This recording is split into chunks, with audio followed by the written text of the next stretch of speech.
Hi అండి, ఈరోజు సింపుల్గా ప్రిపేర్ చేసుకునే కొబ్బరి లడ్డు చేసి చూపిస్తాను. ముందుగా పచ్చి కొబ్బరిని క్లీన్ చేసి ఇలా చిన్న ముక్కలుగా కట్ చేసుకోవాలి. ఆ తర్వాత ఇలా మిక్సీ జార్లోకి వేసి మెత్తగా గ్రైండ్ చేసుకోవాలి. ఇలా గ్రైండ్ చేసిన కొబ్బరి తురుముని ఇలా ఒక ప్లేట్లోకి వేసి ఒక కప్పు తీసుకొని ఇలా కొలిచి పక్కన పెట్టేసుకోండి. ఈ కొబ్బరి తురుము ఒక 2 కప్పుల వరకు వచ్చిందండి.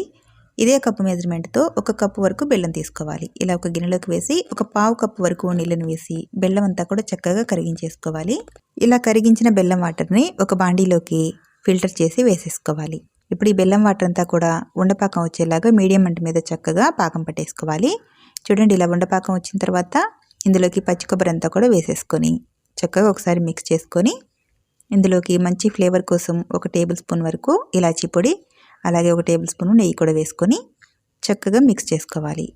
ఇలా కలుపుతూ ఉంటే మనకి ఉండలాగా ఫామ్ అవుతుంది పచ్చి కొబ్బరి అంతా కూడా. ఆ తర్వాత స్టవ్ ఆఫ్ చేసి ఒక 5 నిమిషాలు చల్లారపెట్టి చేతికి కొద్దిగా నెయ్యి అప్లై చేసుకొని ఇలా చిన్న చిన్న లడ్డూలాగా ప్రిపేర్ చేసుకున్నామంటే ఎంతో రుచిగా ఉండే పచ్చి కొబ్బరి లడ్డూలు రెడీ. ఇవి మనకి 5 డేస్ వరకు నిల్వ ఉంటాయండి.